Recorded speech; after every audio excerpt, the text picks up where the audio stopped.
only the start of March and I have the SCX10 Pro here already. That's not bad for Australia, eh? Thanks, Axial. I've been looking forward to building this kit since I heard about it. And it comes on the tail of me developing my C2 comp chassis. So the timing was really good, where I could make some informed comparisons between what's currently available and what Axial brings in a kit. Now, if you haven't heard about the SCX10 Pro, it was developed to be a one-stop shop as a base for your comp build. And it's broadly compatible with many comp rule sets, and with the little changes that can be made to fit whatever your rule set is. First, let me tell you about what this thing is and what it isn't. If you like the idea of driving with friends, trail drives, general crawling like the stuff I've got behind me here, this may not be your best choice. It's not a bad choice, but you're going to pay more to build a comp-oriented rig than you are to go and buy something off the shelf.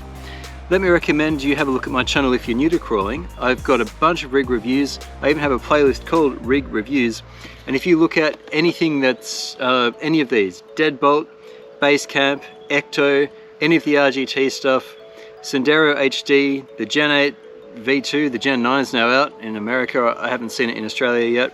Any of the TRX4s, all that stuff, the G-Made, there's a long list of them. They're all great. The RTR stuff and even the kits, they're great. The Cross RC stuff as well. For the more tame stuff, there's even RC four-wheel drive and some of the hard body stuff like the RC Run. But if you want to actually build something that's competitive, that's where the SCX10 Pro comes in. Now their box art kind of makes it easier to understand some of what this thing's all about. But I think the most interesting thing about this is that it's the first all-in-one comp kit, bring your own electronics, wheels and body that we've seen in quite a while. It's where you can start into comp crawling without needing to research every single bit, the merits of this motor, that transmission, this chassis, this suspension, these axles. This kind of does all that. You do need to bring your own electronics. But what you get as a base, on paper, looks pretty promising. We've got bent rear links. They're all a nice stainless steel link with stainless steel ball ends, so the links are quite nice. They're the plastic drive shafts with the metal pieces at each end. These have a reputation of being very, very strong. They're sought out even aftermarket, so for lightweight and reliability, there's nothing wrong with these Axial drive shafts. Now the axles, this is the first time we've seen these axles. These are not just a plastic housing. You've got plastic lockouts, plastic diff pumpkins. I think they're cycloid cut gears.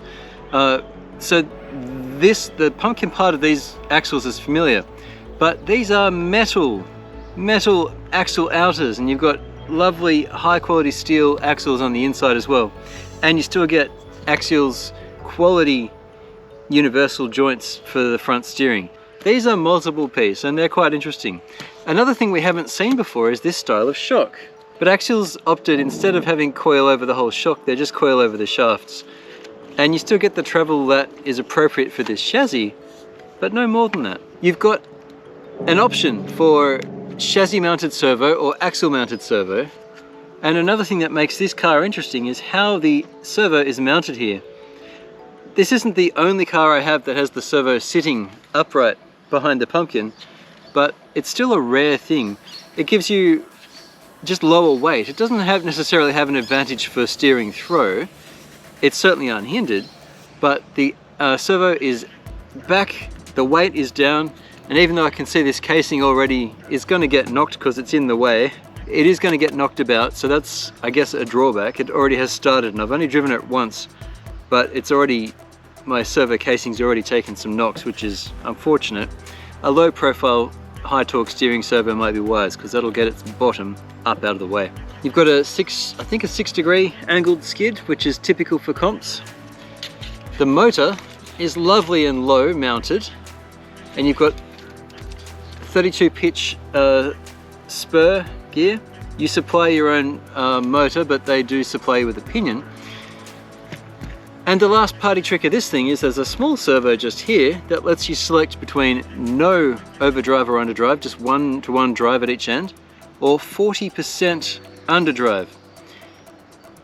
And they've done it in the transmission, so you can slow down the rear by 40%. That shifter there that you can see, that's your overdrive. So this is what 40% overdrive looks like, or underdrive I should say. It's achieved in the transmission. So that's 1-to-1. And there's your overdrive. And one thing I like about this car is you can see the pinion and spur running. You can also see the axle and the pinion running on top. It's quite cool. To be comp legal for the WRCCA rule set, you can only have steering and throttle channel. You can't have another channel to control this overdrive underdrive. So if you were to comp with this in WRCCA rule sets at least, you'd want to lock it at the 40% underdrive and just leave it like that. Slowing the rear down will help you around problems, and it will also help you with your steering. It just gives you a more front bias for direction, because both ends are locked, remember. Another thing I noticed, this is not a complaint, is that the steering arm is in front. Now it is up nice and high. The angle of these arms is intentionally up and out of the way. You see the angle of this thing? So it does keep your approach angle quite happy, but I think they've done it like this because there isn't actually any room for behind the axle steering, which is what you'd otherwise expect to see. Now I've gone with the axle mounted servo, which means I've got 4 links in the front and the rear. If you went for a chassis mounted servo, for which there is room in the front in there, you'd have their 3-link and a panhard, and they do give the extra hardware. Since we're on hardware, they give you ample shock fluid, more than enough to fill these things, I think 3 times over at least. Thread lock, basic tools. But one thing that was very welcome was there are a bunch of different body mount arms on this one particular set. It's TA048 if you're buying it if you're buying it from Axial directly. This gives you a bunch of different body mount options, which is really, really good. The stock one just has a single piece in the front. I haven't cut it, painted it or anything yet, but this is like with the body I'm going to run on this. And so I'll need to take advantage of some of these different arms to get the height right, but it's nice that you get that choice.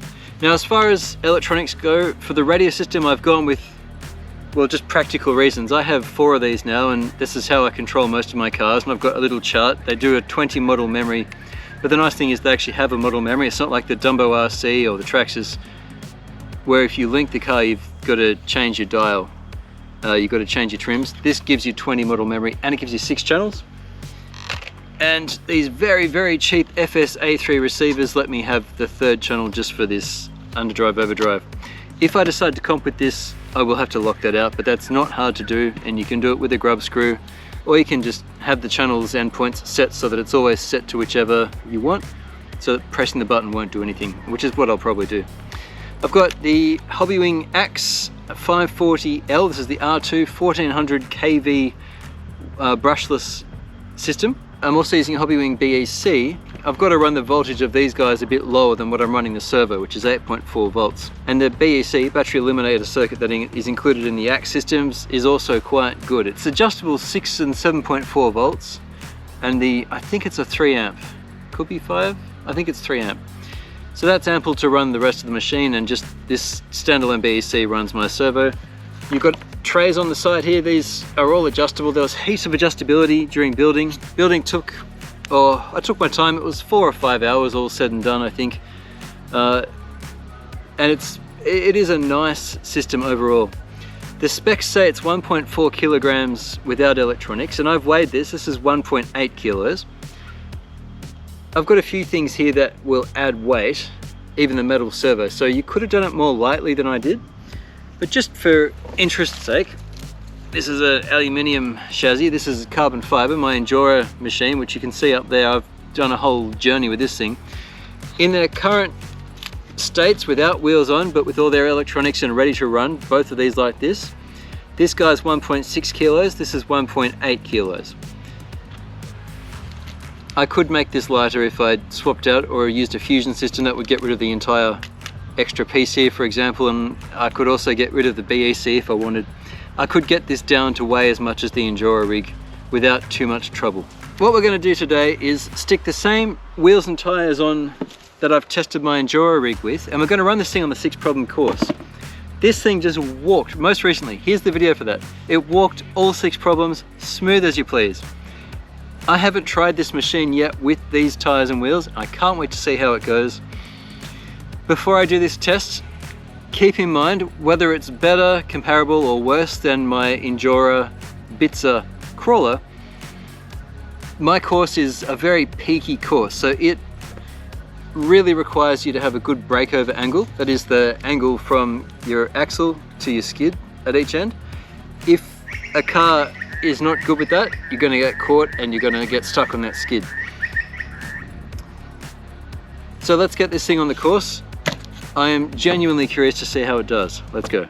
This is problem 1 of my 6 problem test course, and it's a very useful comparison.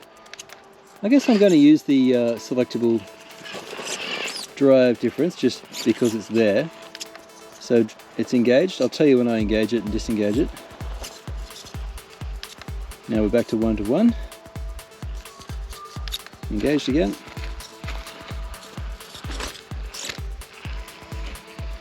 Could hear the plastic skid scraping a little bit. That's one finished. I could hear it. Oh no, it wasn't the skid, it was the bottom of the rail there scraping. I didn't say this in my little chat on the camera before. This is a lovely smooth skid, and there's plenty of adjustability too if you want to change where things sit. It's quite clever. That's problem 1. And into problem 2. Disengaged, so we're just same speed front and rear. Now we're engaged.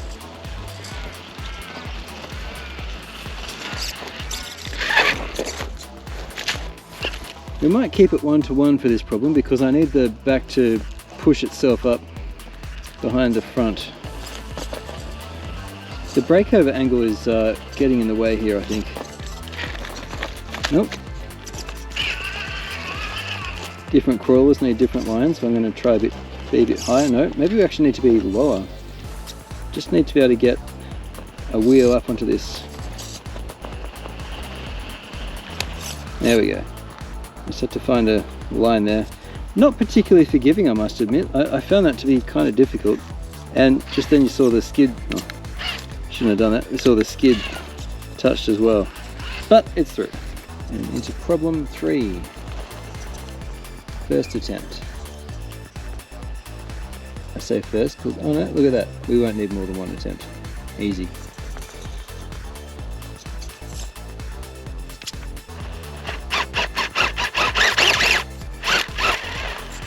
No, famous last words there. I think we'll still have it on this attempt, but we're just going to have to fall across.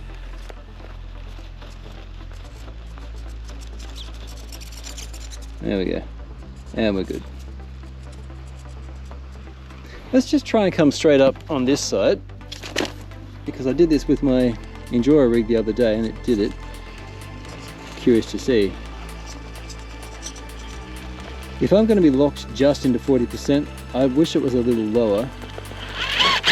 30, 25 or 30 maybe would be nice. I'm just going to get rid of the underdrive. Yeah, speed looked like the best answer there. Into problem 4. Now I've chosen these trenches because they're one of my current favorites. I tested this the other day after I built it with the Baja X tires. I hadn't used them before. And this thing really struggled. And that reminds me, I really need to get a move on with my biggest on YouTube crawler tire comparison, because different rubber makes such a difference. I couldn't even do problem 2 with this car, with the Baja X's. But my RC four-wheel drive tractor puller thing, the Intimidator, has finally arrived, which is great because that's going to help us ascertain traction in different situations with our different tires. Anyway, second attempt for problem 4. I'm not using overdrive yet. Well, right now I am. It's got lovely big gaps between the actuator plates, so you actually should be able to engage and disengage even under throttle, and I'd say it'd engage pretty smoothly. Come on. There we go. I think throttle coming across here would be the answer. Whoa! That was more throttle than I thought. We won't bother doing the whole thing, we know we can get this far. Yeah, it's a 1400 kV motor I've chosen, brushless, and we're on 3S, and I'm using the stock pinion.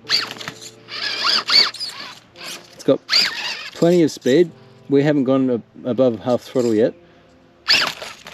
No! We might just try a smoother throttle.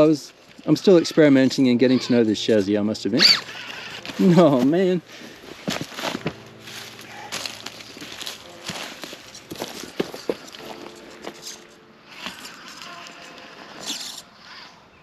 I think it is having a harder time than with my Enduro chassis, but it's also just needs to be driven a bit differently. And the more used to it I get, I think the more comfortable I'll get with it. It's clearly a capable chassis. We're having some issues with breakover though. A strong servo makes a lot of difference here. I think if I'd actually kept the throttle on, we'd be good.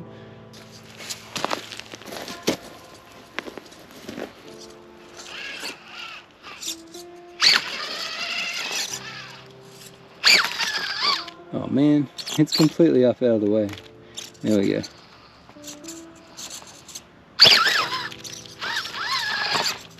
Oh no, we're going to fall again. Can we save it? It's possible.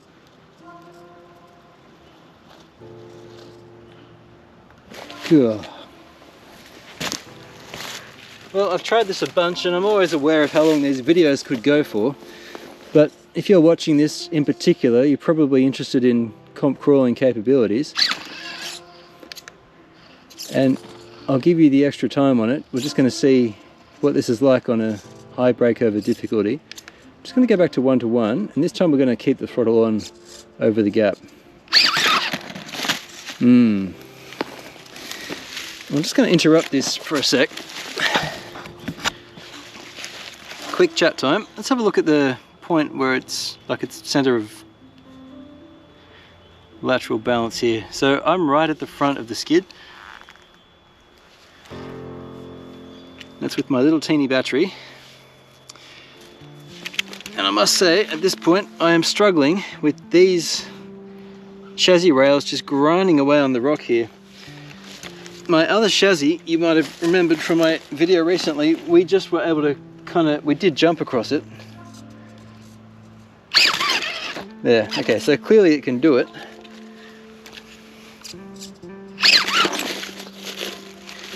I think it's just less likely to do it. Although it's also a question of driver. Let's slow that back down again.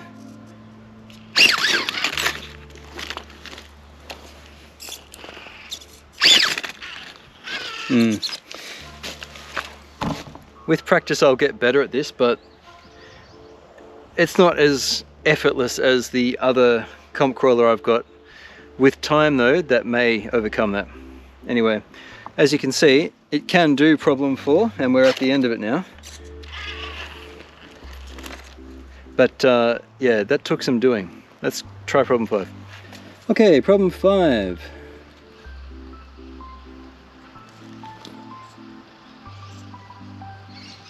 I'm just going to go back to 1:1.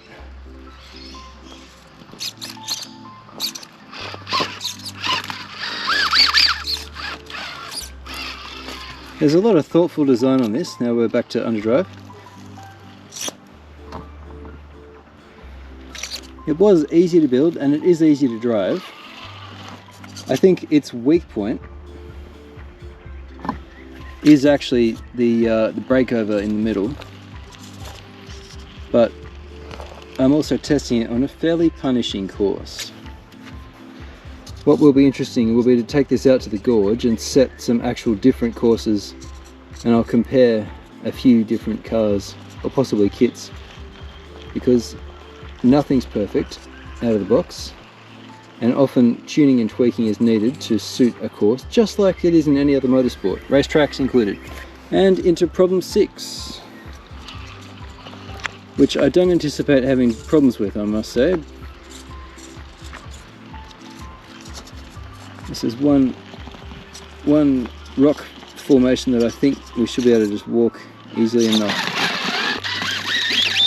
I don't believe in jinxing things, but that was a candidate for jinxing, if ever I heard it.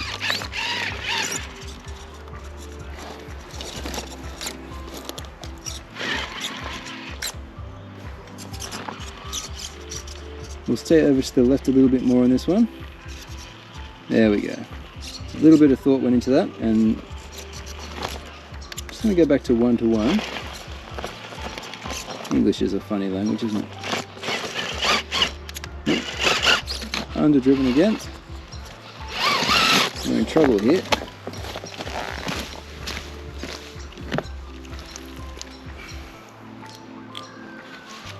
Right, problem 6, third attempt.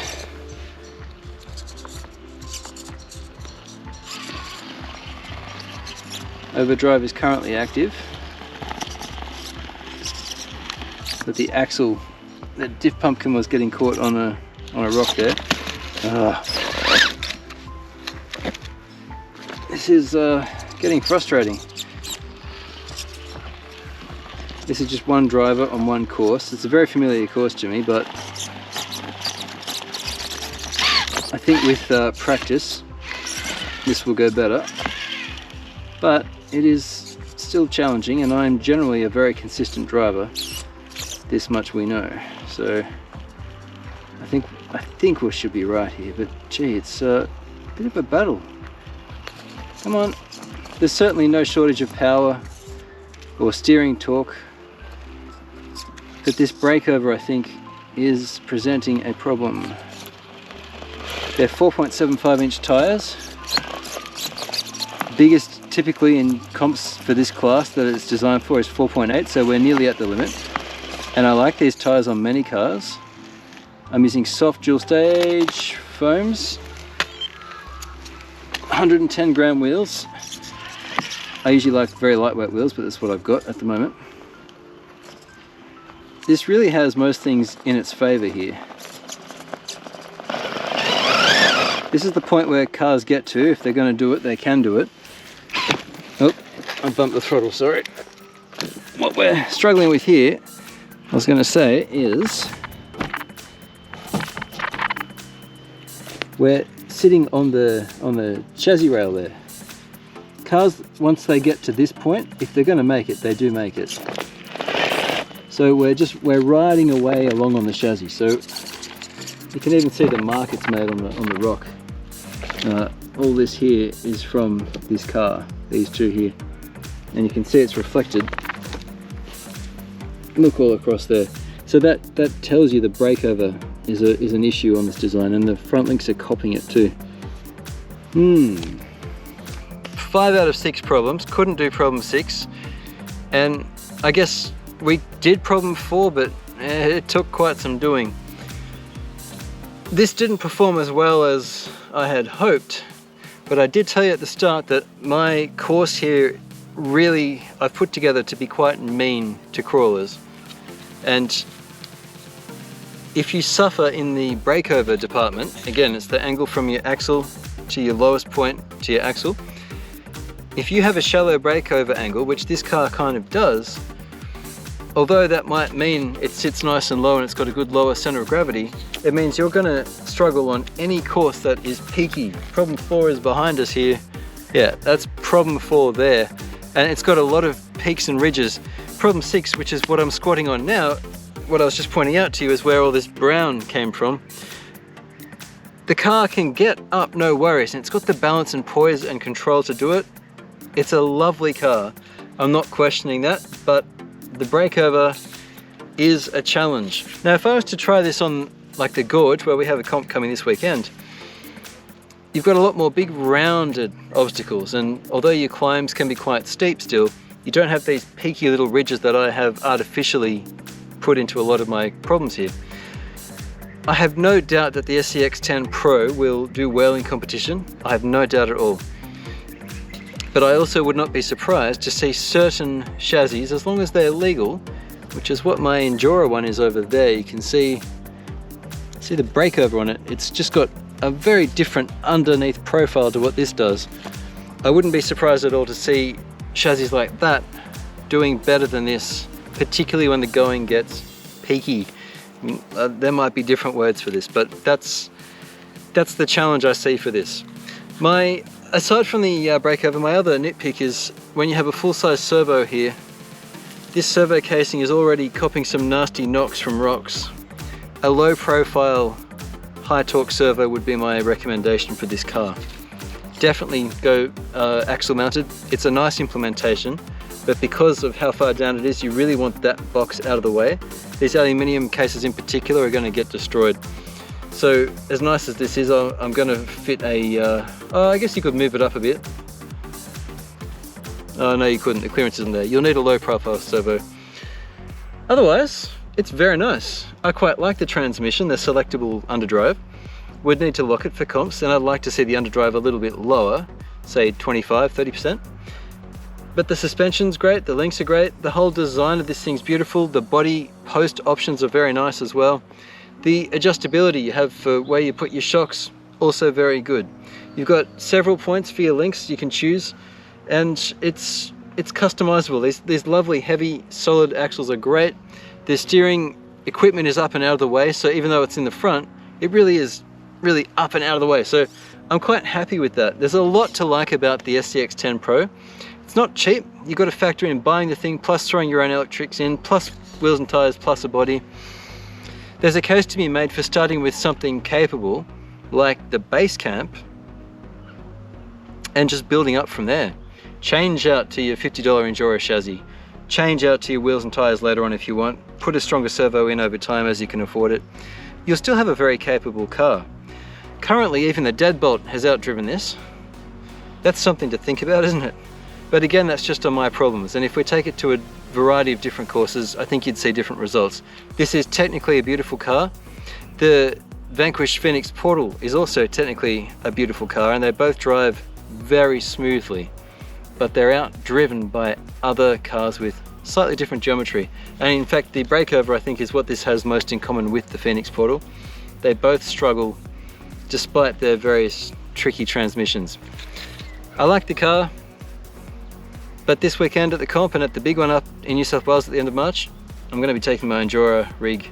I'll do more with this. I look forward to seeing how we can get it going. We'll get a body on it too, and we'll see where we can take it. But for now, it's back to the workbench with this one for me. Thanks for watching, guys. Throw me a like if you got something out of it, and I'll catch you again right here on RC-TNT. Cheers.